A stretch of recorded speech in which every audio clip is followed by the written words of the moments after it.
Nicely, I'm schooling you. I'm loving it. There will be a chance where I start schooling you. Listen to me. You're giving all the content they want. We both cried together when India beat Pakistan. The breakups he didn't tell me directly. Otherwise, I would have asked him and told him, don't worry, there's one more girl is waiting. I'm guilty of not opening up much. So I think this session you've really opened up a lot. Vulnerability has come out.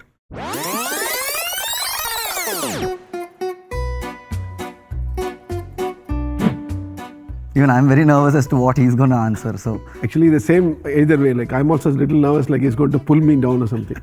See, my dad is very inactive. See, this is my dad with random kids in the road. Yeah, whenever I go for cycling in the morning, I pick up people from the roadside and start making some reels. Now it sounds scary. I don't know what he's doing.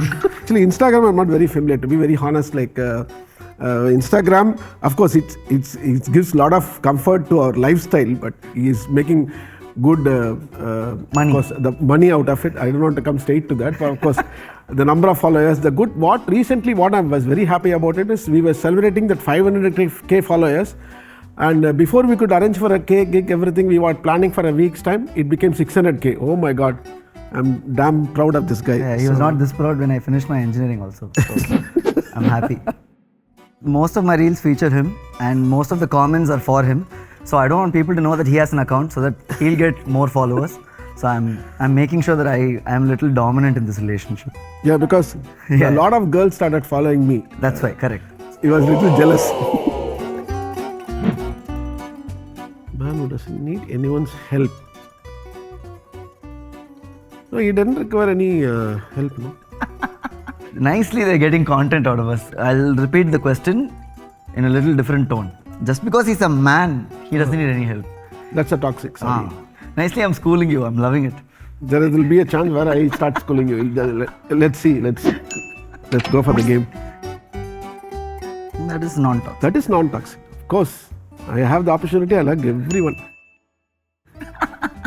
Stay at home, Dad. Toxic. I'm loving it. This guy wants to stay at home, takes care of it. That is toxic. Illappa, he's given an option.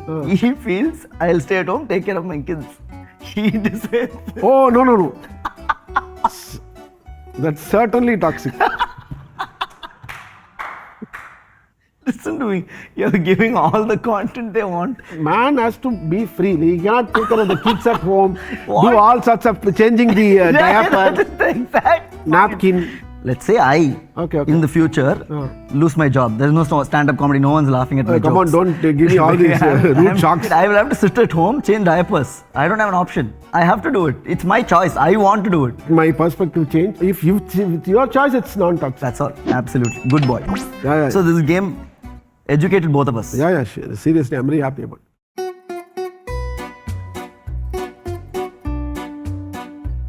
I was very lucky to have both of my, my parents basically were working, and my mother was a school teacher for some kindergarten students, and my father was working. So I had the opportunity of both my father and mother working, so I didn't have any much impact on the male and female, and it took a lot of time for me. But those days, of course, the male child was given a little bit of extra care or something like that.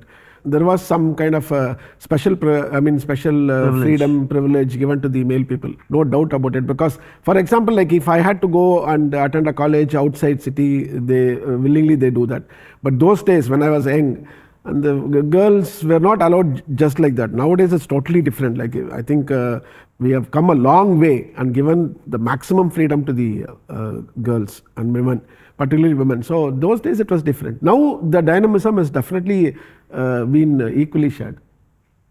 Yeah, I think they've taken the roles very, they took it very equally, but I think again there was a sense of sacrifice my mom had to give, like most mothers do.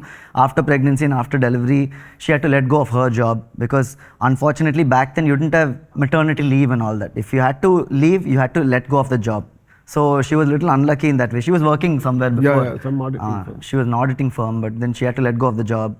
So again, it comes with a lot of cost, I think, back then. No, I think they shared their responsibilities very equally.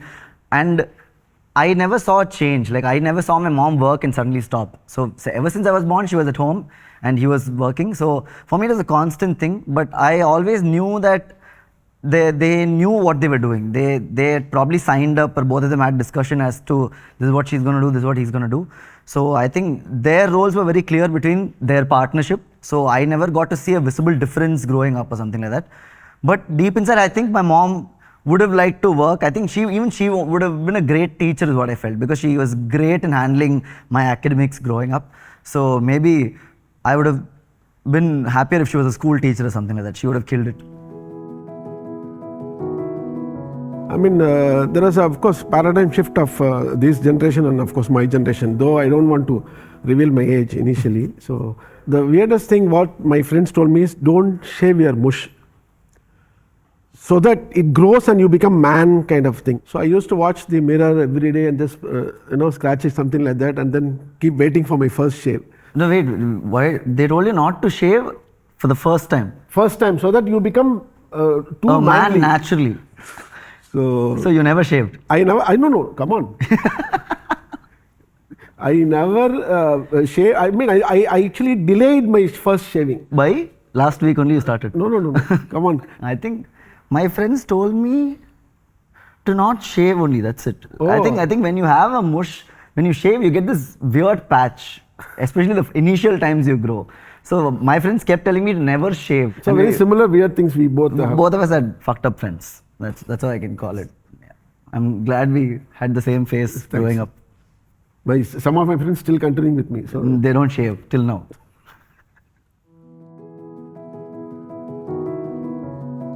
Of course, that's a symbol of manliness. Because you have mush.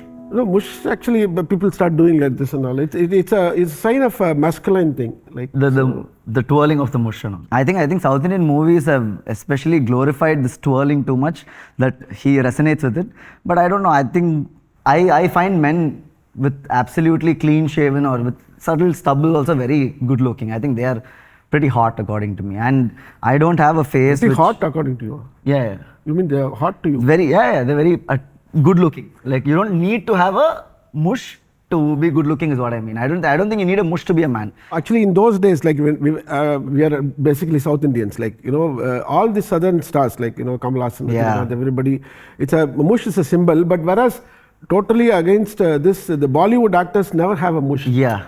Also, fun fact: Rajinikanth has done a wide range of movies, so many number of movies. He has only 2 movies without a mush. One is Robo and the other one is Thillumullu. So imagine the most loved South Indian star only has 2 movies without the mush, which means back in the head, someone has probably preferred Rajinikanth with the mush. The biggest hero, the identity of Tamil cinema wanted a mush. So maybe he comes from that point of side, but I also resonate with the North Indian side, the Bollywood side, where you're amazing. You can look great without a mush also. Good, nicely you're making us both fight upfront. It's not even started, we are already locking horns.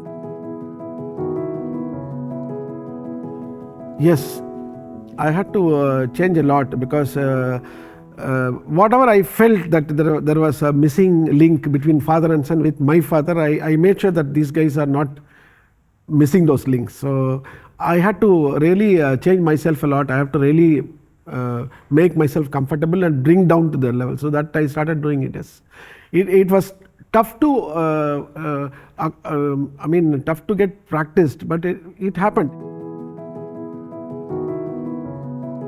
In fact, my mother is a big culprit, I should say. Like even now, if I do something in the kitchen, she makes sure that she tells my wife, why he is doing this, he will not do properly, all this same kind of story, she'll stop me from doing this. So my wife is actually want me to do more so that my mother shuts up. Starts yelling at everybody. So my mother indirectly helps my wife.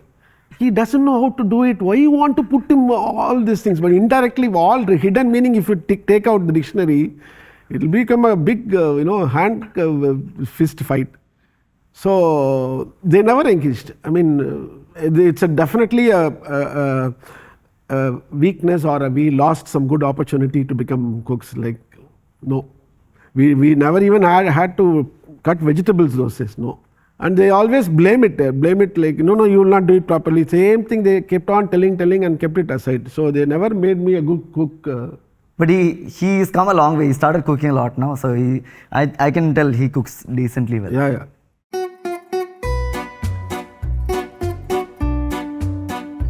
What according to me is a man. Man, I think, is someone who's labeled with a lot of privilege. I think he's brought into the society with a lot of privilege.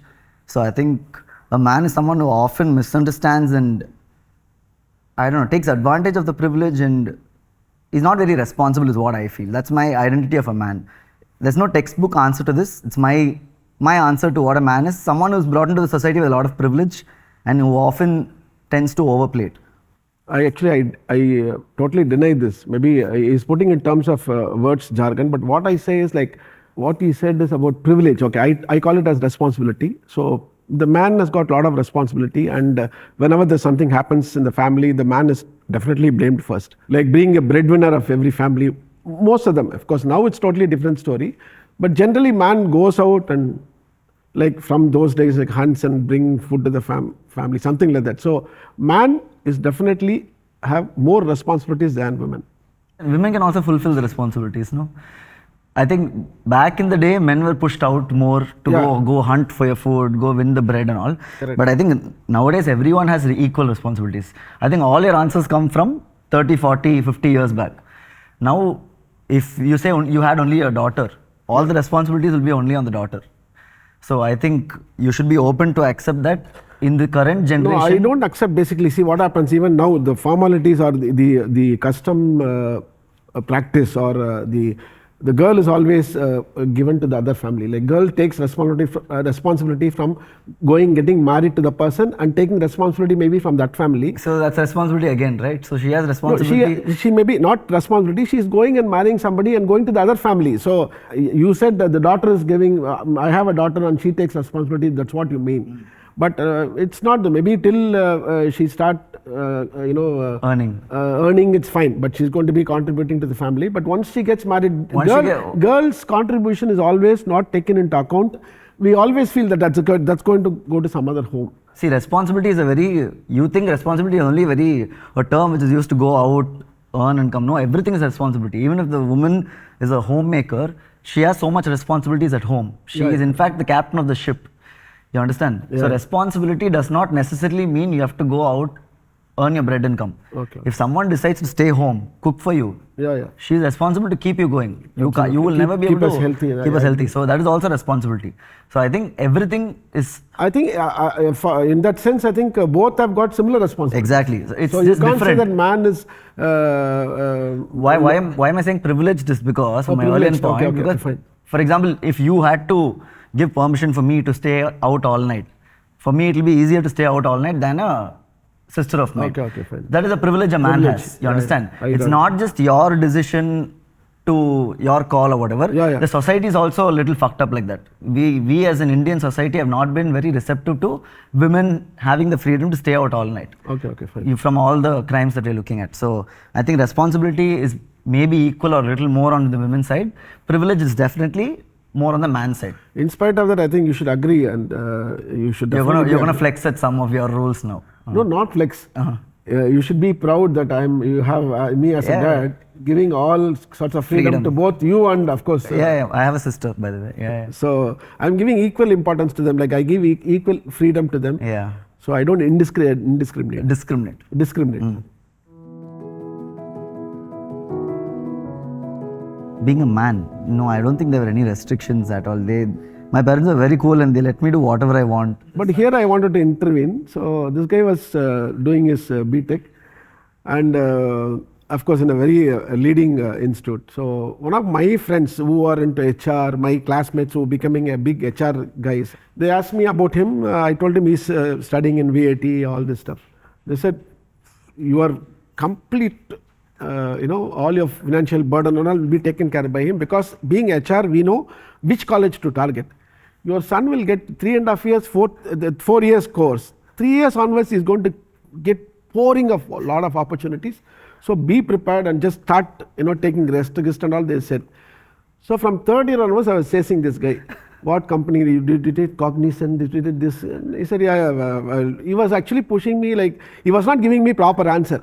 I was actually on dreaming like this guy is going to become a big day and night working and coming back with a Saturday night, Sunday he'll be sleeping, Wearing a something tie. like that. Not wearing a tie, that has gone with me. What I see from my fellow people, the so-called boomers, they said, what you say son? TCS, my son Infosys, my son, all these talks are happening. So I also wanted to join them saying my son is whatever be the best company you wanted to work. Then one fine day I had a work in college side, so I went and checked it there. So I asked him how my son is getting placement. He never sits in one this thing. So he's always absconding whenever we call him, he's not interested. I said, come on, what are you doing? No, I'll show you offer letter. Then he showed me an offer letter saying that a salary of... Don't have to reveal salary. Reveal, okay. Very salary which is supposed to be per day salary, which is month salary. Something like that. So I said, what is this? It's a big company, this, that. Then I started as usual, Google this company. I couldn't find 4 directors only. And it is about teaching kids theatre. I said, what is this? And I mean, totally, no, just leave it to me. Then slowly I realized, and I should thank my wife wholeheartedly for this. And she said, I know about my son. Please, whatever let him do it. Please don't pressurize him on campus interview first. So that day I kept my mouth shut and never asked him about the campus interview at all. Of course, he chased the dreams. Now he is a big guy, so we are proud of him. I think that way my parents are very, very supportive. They've never explicitly opened up about their disappointment. They were extremely disappointed because they could, like I said, see all the offer letters by my fellow friends and all that, but they never questioned anything. They just let me be. So to answer your question, I never lost an opportunity by being a man. I don't think that was the case. Will you be happy if I was a Bharatanatyam dancer or something? No, I would have still said okay fine. for it. Then I think they're pretty decent parents. As long as you know the etiquette and the body language and grooming. So as long as that is maintained properly, you can become even a disco dancer. Disco club dance. Club. I think that's also fine. I cried 3 days back at my friend's wedding. He gave a very emotional speech. Really poured out. I think crying is something I do often and I'm not ashamed about it. Like we both cried together when India beat Pakistan. So I think overwhelming feel is something which rarely hits you and I think you should embrace it. And emotionally, yes, when my daughter left for abroad studies. And one more time I was a little upset and I was almost crying alone when I started watching one of his comedy videos being taken in a wrong sense and people started commenting on it and this, that, he was pulled. Yeah. See, I always feel that comedians should have, they are there to make you guys at a relaxed, much better state of mind.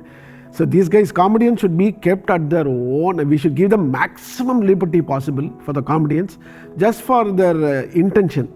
But it should not be pulled for taken wrong sense. Of course, I do object when he makes a comedy out of some very sensitive things.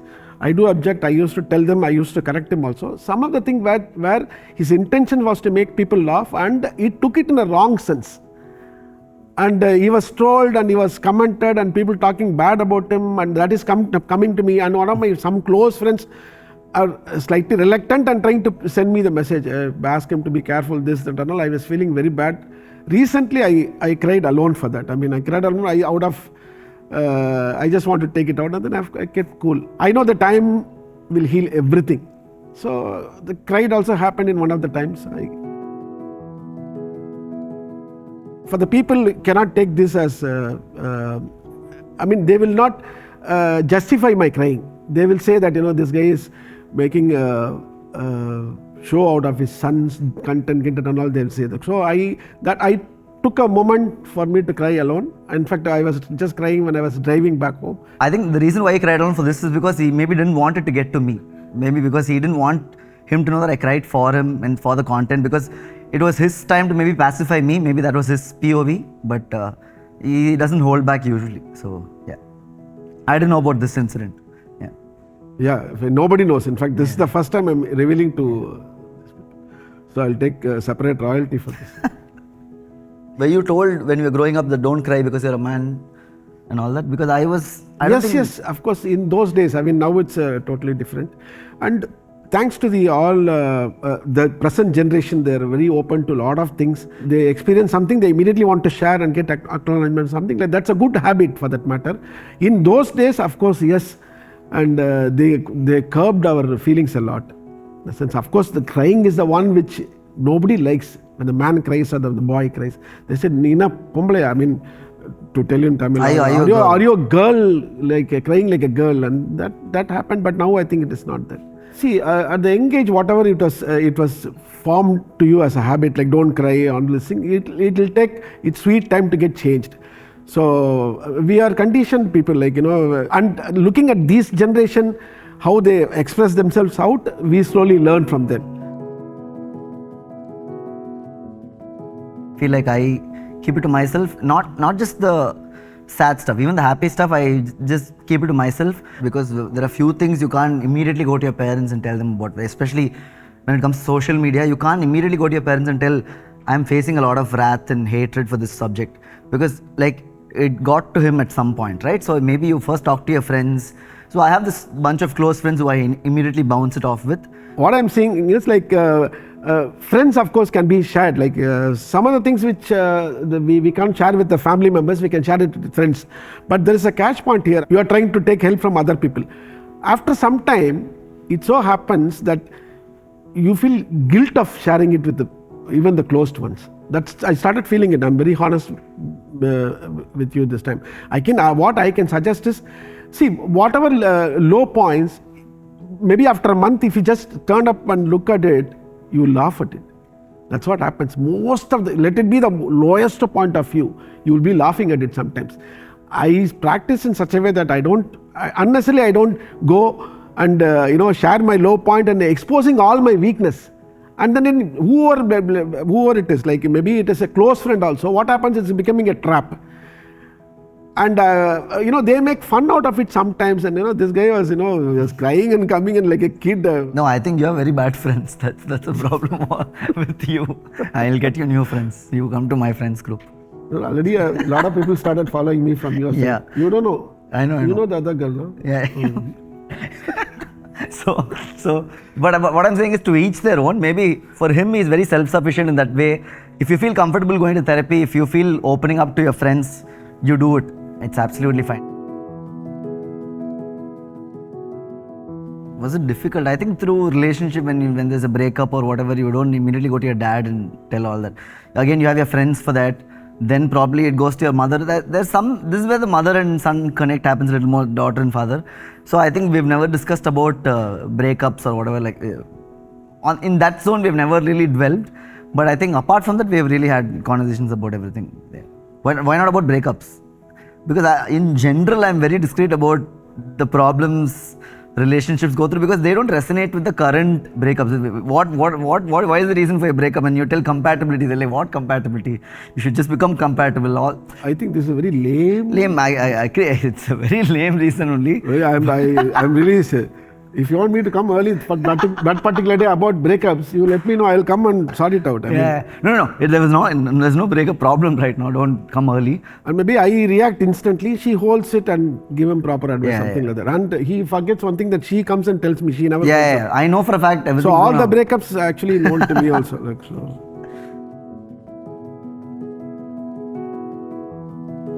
I don't think they ever hugged. No, we never hugged. No, I mean, but hugging happened not physically, like, all kind of. If my memories are right, first time when I really hugged is like when I made this a small function where we make him becoming adult, kind of a thing. Like it's some ritual. I think that's where you're forced to hug. Where you hug until a few chants, something like that. That time I was really hugging him. So, but after that it happened quite frequently. Like he was winning very tough competitions, from big competitions he was winning and coming. The moment he comes back, I want to give a good hug to him, because I'm really proud of it. So that proudness has to be expressed by hugging only. Hugging will definitely conveys it better than the words, kids, everything. The breakups he didn't tell me directly, otherwise I would have hugged him and told him, don't worry, there's one more girl is waiting, because it happened to me also, something like that. Even now, I don't mind hugging. Mike.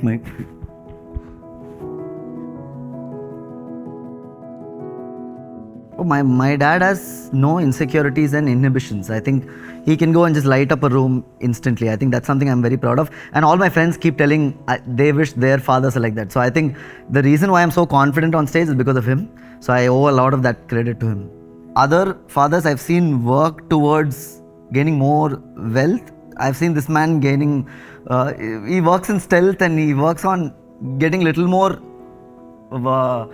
food for his thought and not for his plate. So that is something he keeps constantly working on, and that's something I'm very proud of. It's very distinct. I'm very proud of what he is today. His talents are too good, and his hard work, like whenever I see even around 2 o'clock, 3 o'clock at the midnight, I see him waking up and doing some content writing, this, that. Of course, it's become a toxic now, but I'm very happy that what he is today, and I'm 100% sure because he is going to come up very big. The good thing about this guy, I'm very proud of one particular attitude of this guy is he comes back winning and keeps it very cool.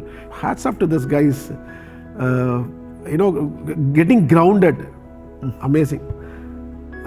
This is the first time maybe I'm sharing it with him. See, failures you can handle, but success handling is more difficult according to me. So he's handling success to a great level. I'm really proud of that particular attitude of his. So I think this session you really opened up a lot. So very good job. And vulnerability has come out. I know, but some of the things which I'm slightly repenting because your mom is going to see this. Okay, anyway. That's fine. I think it will lead to a lot more honest conversations, for sure. Yeah. So I'm ready to help for all the breakups. So that that was an example I gave. You have latched onto this breakup. No, I'm very happy. There's no breakup. No, consider me as your mom and then Done. we open up. Looks like you are anticipating a breakup. No. I want one of the breakup to convert to a marriage. That's what I mean. How will a breakup convert to? Not breakup, like one which is getting settled down. Thank you guys. It's been a great time talking to you all. No, one which is settling down. This is becoming, get to one more breakup. This is becoming coffee with Karan. This is where we stop. Polyamorous. ये आजकल modern love चल रहा है mummy. एक से पेट नहीं भरता. प्यार की पोइट्री तो करती रहती थी. सबको लगता था लड़का है और मुझे तो यहाँ पे लड़का कहीं दिख ही नहीं रहा था. तो मैंने इनको मना किया था कि फिर आप मत, क्योंकि जब ये रोती है ना तो मैं वो कमजोरी सा फील होता है. मुझे ये चीज लग रही थी जो मैं समझ नहीं पाई. मुझे बच्चे में कमी नहीं, मुझे खुद में कमी लग रही थी. ये कन्वर्सेशन हम लोग एक भी कैमरे के सामने है ना, ये सारी चीजें वही घर पे भी ये चीज हो जाए ना, वही ना मजा आ जाए.